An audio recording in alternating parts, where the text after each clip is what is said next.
I'm here with Miss Gren, Mr. Robert Sheehan, and Mr. Robert Patrick. Thank you for taking the time. The Road Within. I have to say, it was one of the best original films I've seen in a long time. You know, it was well done, just stupendous. If I may, Mr. Patrick, I'd like to start with you. Your character, I love it. You're known as, a very gruff, very tough man. You start off, I thought The Politician was great. But I love how the barriers of the father just were completely gone, as the movie went on. Yeah. And, just emotion, the love of his son.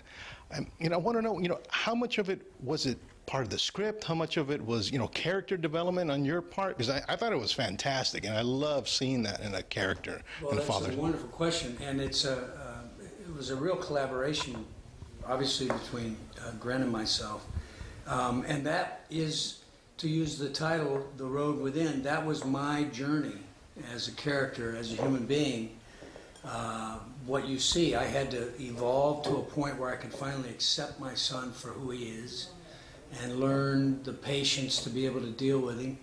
And the character always loved his son, but he had a hard time, fitting his son into his life.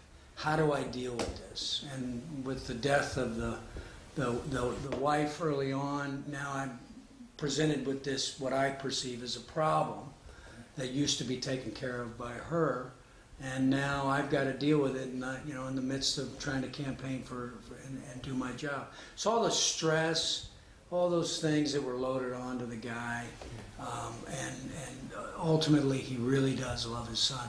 This journey allows him to see that and accept his kid for who he is, and it's just a juicy part for me because Robbie was so good at what he was doing, it made us all uncomfortable. It was also funny. We enjoyed it. But, just as a father, could I be this intense of a father to him? Is that how I would really handle it? How do I find that? But then how do I, show this journey? And Gren was fantastic when she brought me on board. I didn't have a lot of prep time as compared to Robbie, Dev, and Zoe, but they had much more physical demands on them. I had more of an intellectual thing that I had to do, and she kind of just grabbed me and held my hand and took me on the journey. There definitely was, when we first talked about the character, I said, you have to trust me that, yes, he's unlikable, but he will change, and the audience will go on that ride with him. Because I never thought of the character of Robert as a bad guy. I saw him as someone who was ill-equipped to handle a kid with this level of disability. And by the way, I don't know how any of us would react. And so I liked just posing that question, which is, how does someone who was not given the tools to deal with this, how do they function? And in his case, he didn't function well. He left. That was the easiest thing for him, is to not be reminded every day that his son had a disability. And the interesting thing, I was watching you say that, give that answer. No one gets a rule book on being a father. I mean, it's an instinctive thing, or a mother. It's an instinctive thing. Some people are well prepared to be parents, some aren't. And then take it a step further. By the way, your kid's got a severe disability, Tourette syndrome. And deal with that. Just one last point, because what I loved about the character was you saw that he was a good guy, because with his road trip with Kira Cedric, the doctor, he was talking with her. They ended up connecting, which showed he wasn't just caring about his image, but he also was a caring person. The interesting thing is Kira is a psychologist? A psychiatrist. She's a psychiatrist. So how much of that was Kira's character bringing that out in me and allowing me? So she's guiding me through that journey as well, and helping me come to that realization. I loved it. I think it was Kira great. was wonderful. Yeah. Yes. Very much. Of course, Robbie? Everyone's calling you Robbie. They seem to be, I call him Mr. Mr. Mr. Sheehan. No one will listen. It's on the podcast. Susan Sheehan. Okay. Wonderful. And so, talking about your character, how personal was that for you? Was it through study that you developed the character? Was it, did you know somebody who has, Tourette's? It was. I was very, very lucky to have a good bit of time before we rolled cameras because I did everything I possibly could do. I didn't know anybody previously.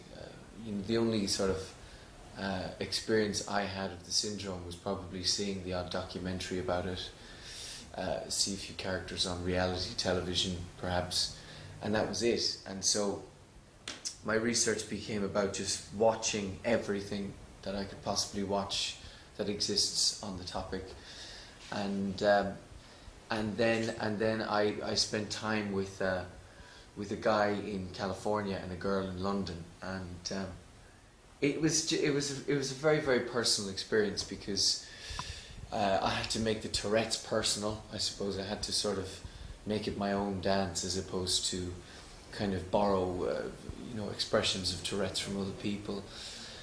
So it just took a good long time to get under my skin properly before we could say, right, I think the Tourette's is kind of looking after itself now.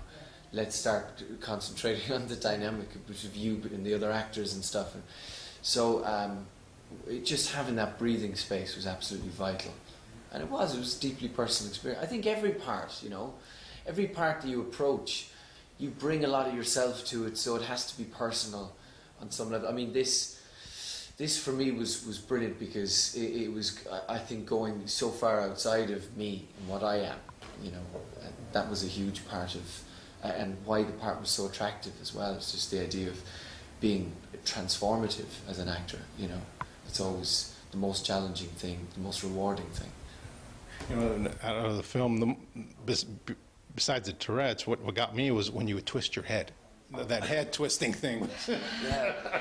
We would all be off camera going, his head's gonna pop off. I'm a child of the 80s, I picked up a few moves. And by the time that was over, what'd you book, like a month's worth of massages and chiropractic visits? I did, and also I'm a dancer on Madonna's new world tour. You called that the Vogue. Yeah.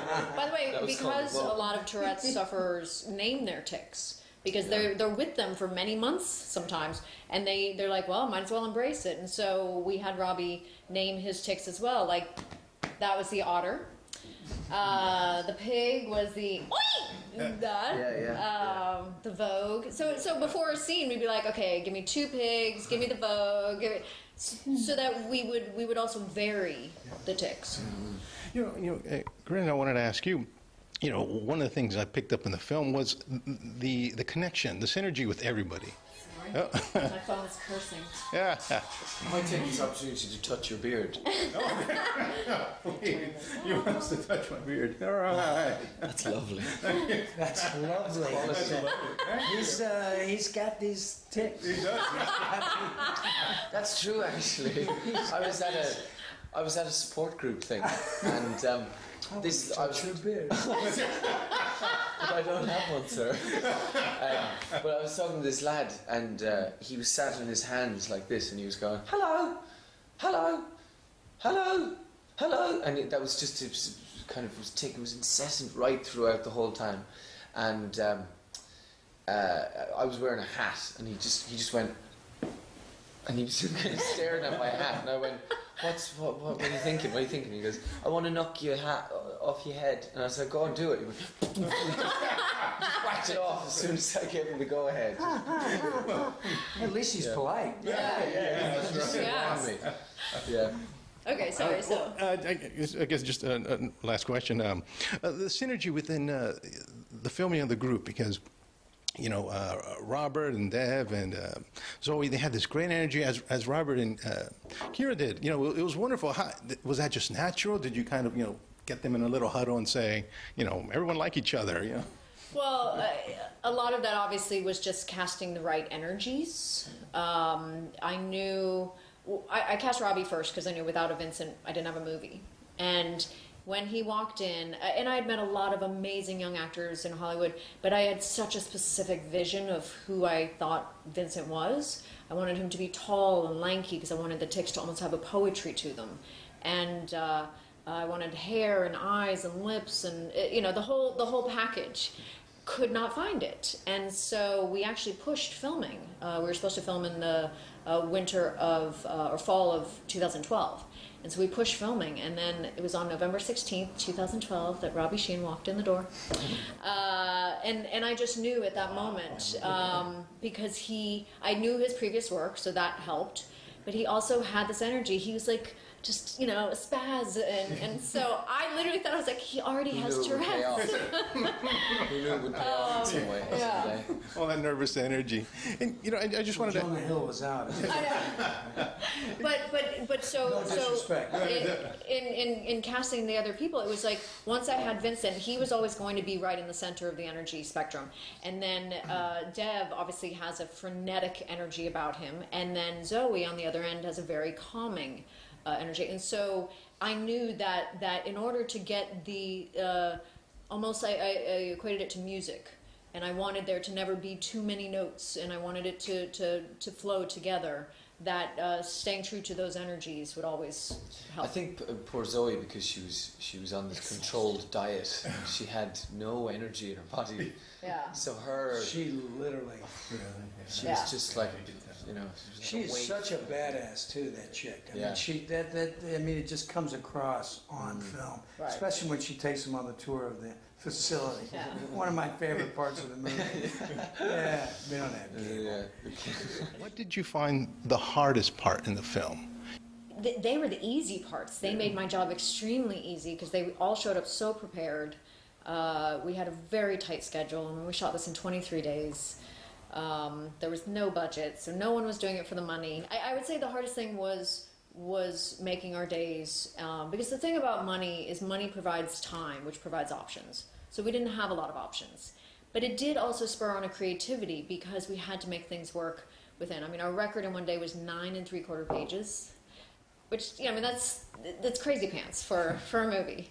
But everyone was so passionate about the material and creating awareness about mental health issues that everybody pitched in, crew including.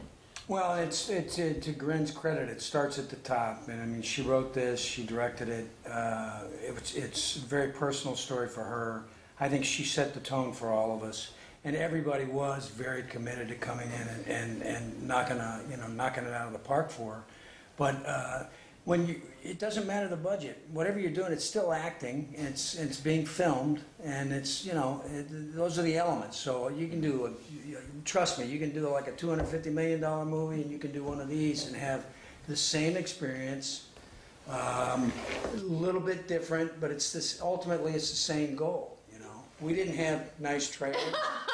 But you didn't need them because you weren't sitting on your ass all day. You were working your butt off when you were there. You guys actually had an area. I didn't even have an area to sit. But the sitting on the floor. The inventiveness of she did some great stuff with with drone photography. I was like, man, that's cool. I say production value was incredible because as a result of thinking of how can we do this. We don't have a helicopter. We're going to take a drone. We're going to do it over there. And she was very steadfast about locations and where she wanted to shoot that gave it this wonderful look. So you can't, I think it's infectious when you're around her. You can't not want to give her your best, perform for her. So, it's a credit to her as a first-time director. Absolutely. Plus, she's one of the best-looking directors I've ever worked. It's kind of, she can just smile at you. Okay, yeah, I'll do it. Yeah. Thanks, RP. You're welcome, kiddo. Fantastic. Well, it was a wonderful film. The acting, Robert and Mr. Patrick, it was fantastic. Love your character. Yeah, you bet. Absolutely. Thanks again. That's right. Appreciate it. I'm Take so it. sorry. That's okay. Thanks. I apologize. Perfect. We're done.